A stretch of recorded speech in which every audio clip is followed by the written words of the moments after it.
infectious diseases that can then cause problems with the heart. Because just like we talked about the cardiomyopathies leading to heart failure, well, an infectious disease can do the same thing. So really, it's just a matter of figuring out which infectious disease it is, what's causing it, and how do we treat it. So when I'm looking at infectious diseases, one of the number one diseases that can cause problems to the heart is going to be the rheumatoid fever and the rheumatic heart disease. So when I'm looking at rheumatic fever and rheumatic heart disease, typically it's going to be caused by a strep infection, an untreated or undiagnosed strep, or scarlet fever.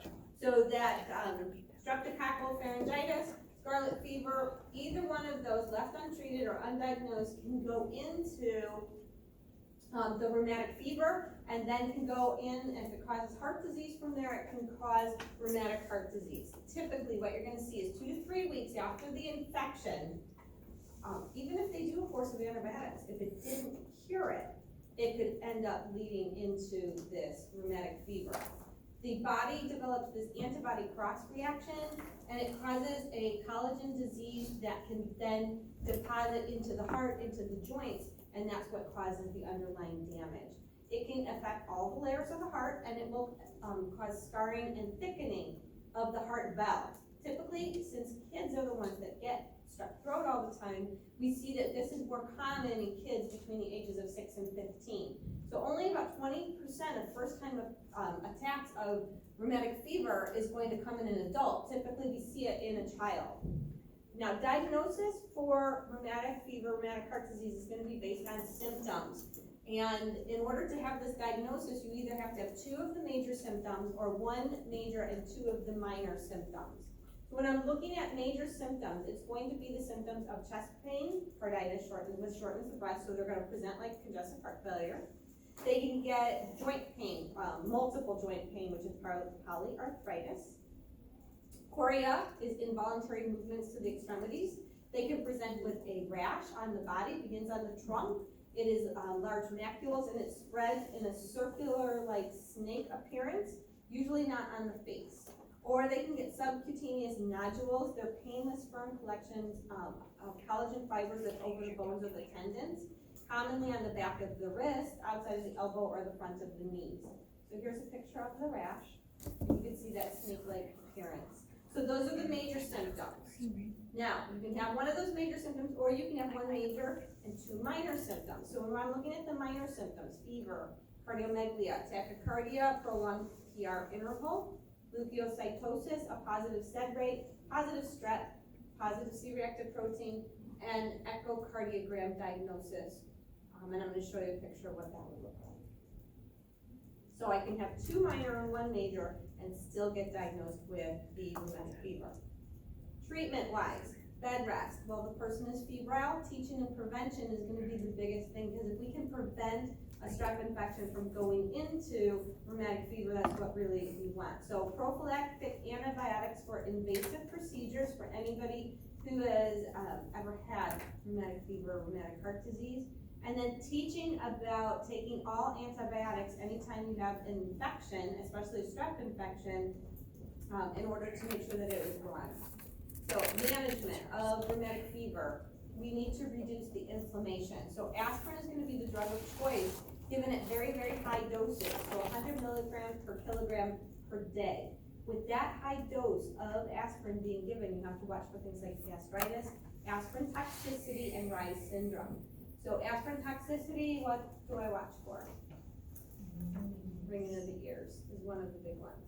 The other thing we can use are corticosteroids for moderate to severe inflammatory reactions. And these are reserved for more severe cases when there is involvement specifically with the heart, to help prevent further scarring, especially of the mitral valve, which is one of the most common places where the scarring becomes apparent, and they get mitral valve stenosis with this particular rheumatic fever. So first thing we need to do is culture for strep. So we're going to look for that strep throat culture, and it's going to be treated with antibiotics, ibuprofen for pain, discomfort. Now, long term, they may need monthly injections of penicillin or some penicillin form of antibiotic for up to a period of 5 years following 1 attack of rheumatic fever. Could potentially be that long. It depends on if they can clear it out of the heart. Especially if they're having evidence of carditis or inflammation of the heart, because the scarring that's gonna occur in the heart is gonna cause heart damage. And then they may need to be on continuous low-dose antibiotics to prevent reoccurrence, and again, for a very, very long period of time. So the goal here is to not get rheumatic fever or rheumatic heart disease. We want to control our strep infections right away with adequate antibiotic therapy. Questions on that one? Because that's like a little standalone. The rest of the inflammatory processes are itises: endocarditis, pericarditis, and myocarditis. So looking at endocarditis, this is an inflammation of the endocardium. It could be an inflammation of the heart valve. It could be an inflammation of a cardiac prosthesis or a prosthetic valve. Typically, again, this is coming from a bacterial invasion that gets inside of the heart. This is infective endocarditis. Now that we have penicillin and antibiotics, people don't always die from this. It used to be fatal. Risk factors: prior endocarditis, prosthetic valves, valvular disease, cardiac lesions. Most common organism is a bacteria, and again, here's my streptococcal. So it could be a strep or a staph infection that gets in the bloodstream and lodges in the heart. Other non-common causes, virus or fungi at that point. So what happens when the infection gets into the heart? It is going to center on the valves, and it gets lodged in the valves or on the endothelial surfaces, and then we see vegetations that start to grow and adhere to the endothelium and to the valve. So think about what strep throat looks like when you look at it, because that is happening inside of your heart. That is endocarditis with vegetations growing on the inside of the valves. Yes, Vicky. It is damaging the valves with these bacteria growths. So this is a tricuspid valve vegetation. Clinical manifestations of that is like it's strep throat, but in your heart. Fatigue, anorexia, weight loss, myalgia, arthralgia. So here again, joint pain. Don't get infective endocarditis mixed up with rheumatic fever and rheumatic heart disease. They're very, very similar, and causes are similar, but they are just a little bit different. The rheumatic fever is causing stenosis of the valves, where the infective endocarditis is actually growing the bacteria on the valve. So chills, malaise, you can get murmurs because the valve is full of vegetation. It is not going to open and close correctly, so we are going to get regurgitation. And then petechiae. Some clinical manifestations that are very specific to infective endocarditis: osteolymph nodes and jangling lesions. These nodes are going to be painful, palpable lesions, usually on the pads of the fingers or the toes, and this is being caused by that immune complex. And then the Janeway lesions are usually non-tender macular lesions. You can see them on the palms or the soles. This occurs more frequently if it is a staphylococcus that is causing the endocarditis. So here's some pictures of what these are going to look like. Other vascular manifestations: splinter hemorrhages underneath the fingernails. So these are red brown lines of blood beneath the nails. They run in the direction of the nail growth, and these are being caused by tiny clots that damage the small capillaries under the nail. And then Roth spots are retinal lesions. Now, as a nurse, you probably won't see these, but sometimes infective endocarditis is picked up by the ophthalmologist. So here's a picture of splinter hemorrhages and then the Roth spots that can be seen on the retina. Now, as far as diagnosis for this, we need to figure out how the bacteria got in the bloodstream. Most common cause is going to be some kind of surgical procedure or dental visit. So we need to ask right off the bat when they come in, have you had a recent procedure, dental, urological, gynecological, in the last 3 to 6 months? Something that would have allowed bacteria to get into the bloodstream. So even a teeth cleaning can cause bleeding in the mouth, which can allow bacteria to get in and lodge into the heart. Other things you want to look for: a history of heart disease, recent cardiac cath, IV drug abuse, or skin, respiratory, urinary tract infections. Lab tests: we're going to do blood cultures. We're going to look at the CBC for increase in white blood cell count, increased ESR, positive SED rate. On an echo, they will see the vegetation, so it'll be positive for the vegetation growth. And a chest x-ray could show cardiomegalia if the heart is now starting to remodel due to the changes in the inside of the heart. Now, again, prevention is the most important thing here. Prophylactically, if we know that a patient has any type of history of having a scarlet fever, strep, or rheumatic fever, or anything like that, a heart valve, we need to medicate them before they go for any procedures, such as a dental visit. So prophylactic antibiotics are gonna be important, especially for high-risk patients. From there, if they come in and they have this, now we need to identify the causative organism, and we're gonna treat it appropriately. Blood cultures, and then we're gonna start broad spectrum antibiotics until they get the culture back to figure out what the causative organism is, and then we may need to change the antibiotic depending.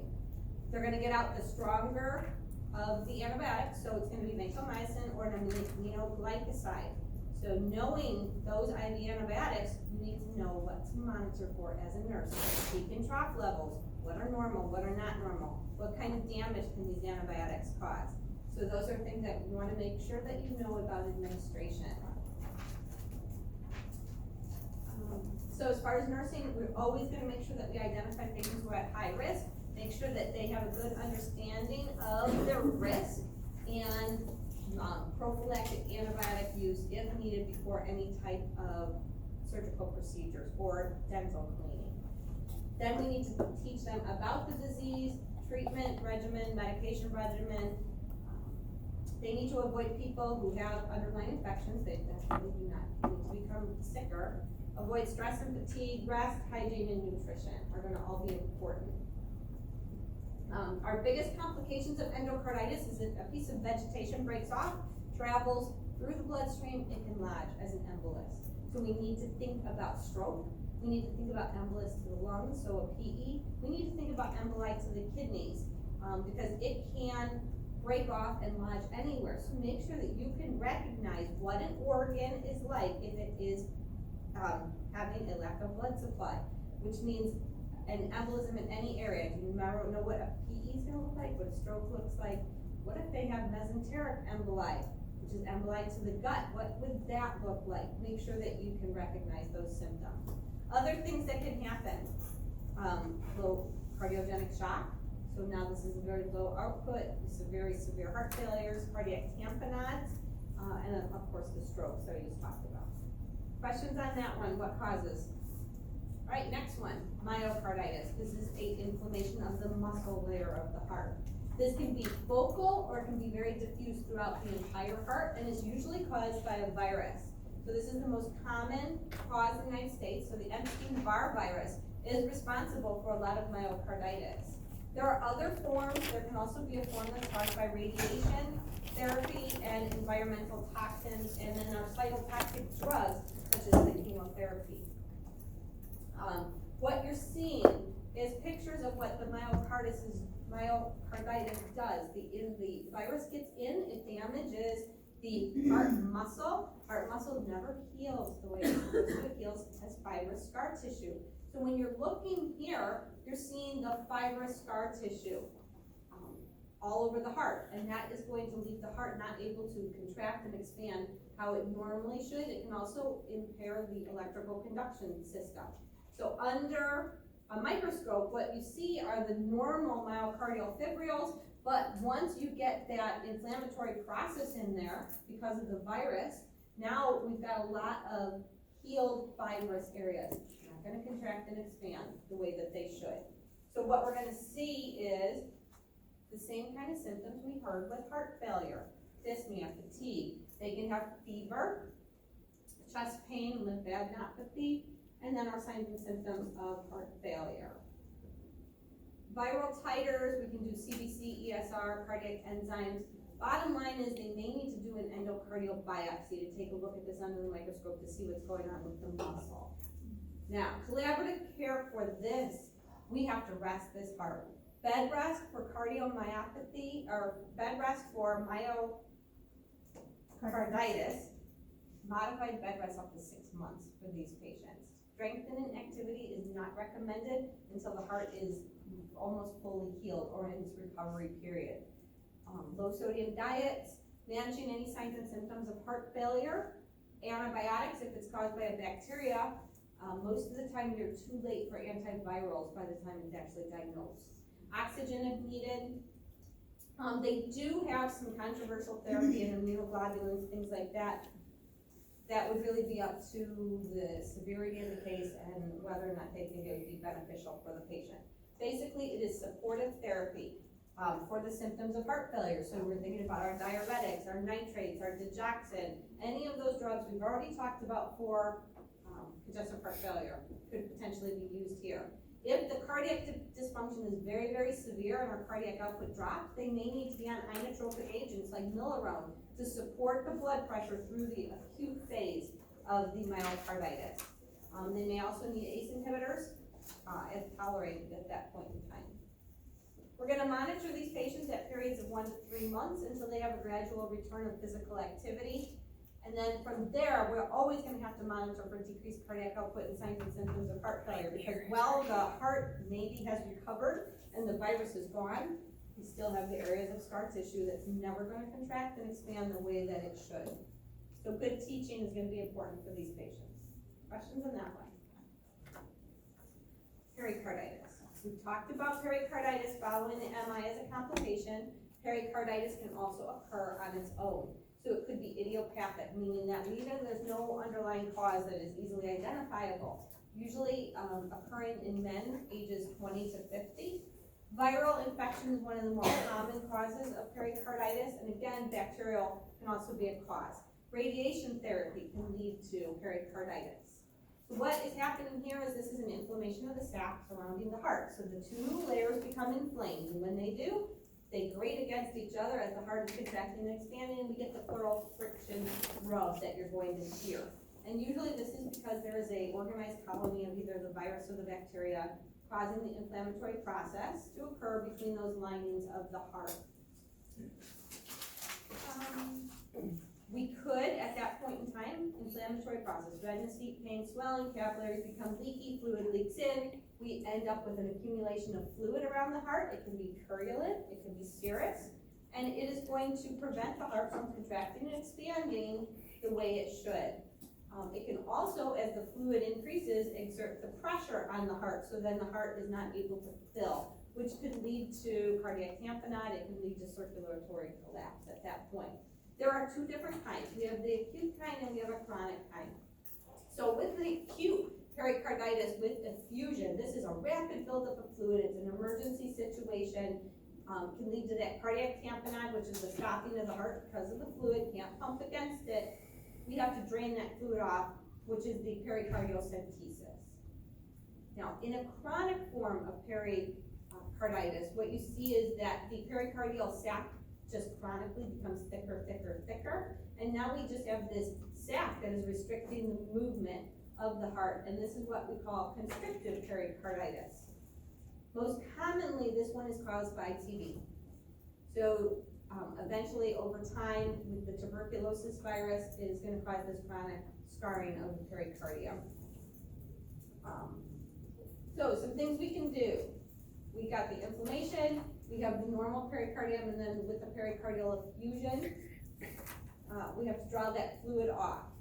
Symptoms: chest pain, dyspnea, they get fever, friction rub, ST segment elevation because the heart is not getting oxygen, because the oxygen is being, the arteries are being compressed.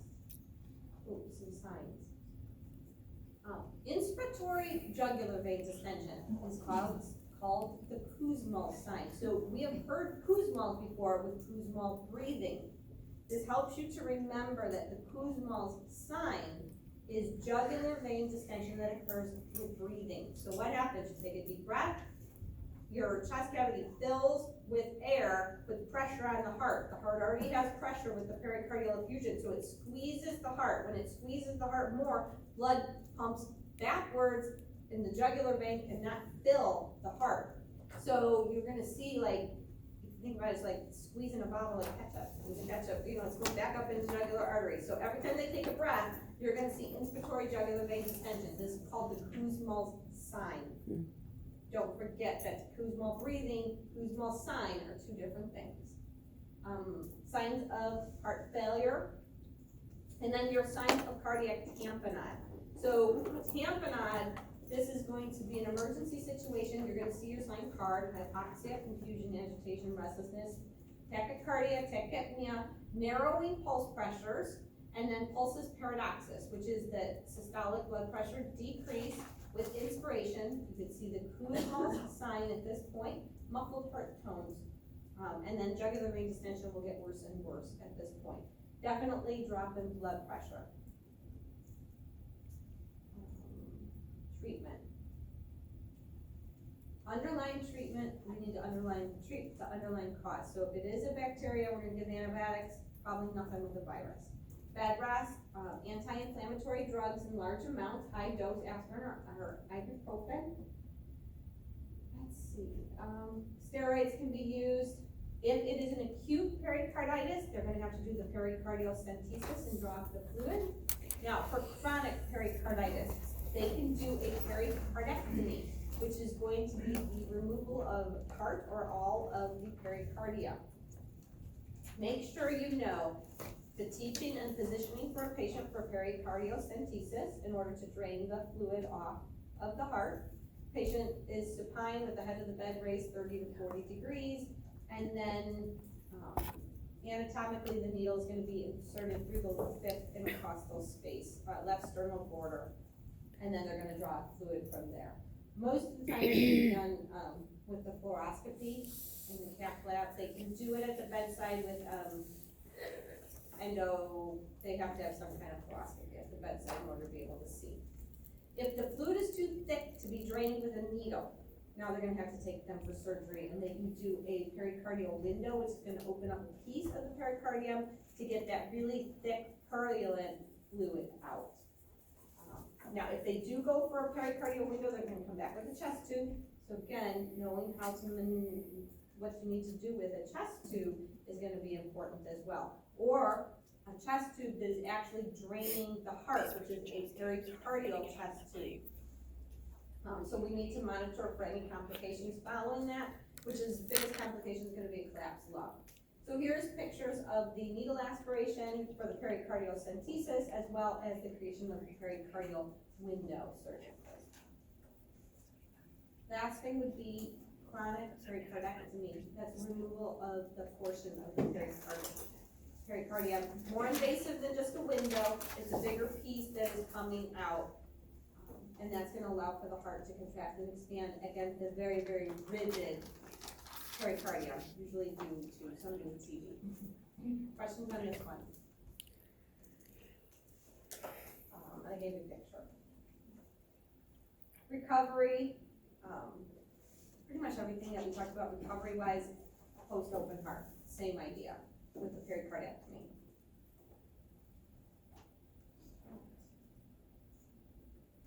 Last thing on this PowerPoint are all the valvular problems. So with a valve, there's a lot of valves. There's a lot of problems with valves, and they all have their own names. When you're thinking about valves, we are going to name them based on the valve that's affected and then the problem. So it's either going to be a prolapse, an inefficiency, or a stenosis. Any of them can lead to regurgitation.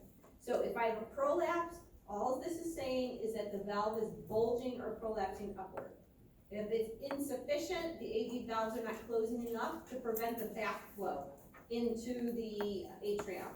So this is coming from the ventricle. If it is stenosed, the leaflets are restricting the flow because they're stiffened, the valve is narrow, and it's restricting the blood from the atrium to the ventricle at that point in time. Regurgitation is just blood leaking backwards. So we name it based on the valve, and then we are going to say what the problem is. So it could be a mitral stenosis, a mitral prolapse, a mitral insufficiency with regurgitation. It could be a tricuspid problem. It could be an aortic problem.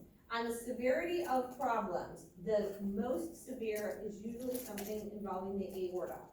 Now, Many times we can repair a valve to a surgical repair before a replacement. The valve that does not get repaired usually is the aorta.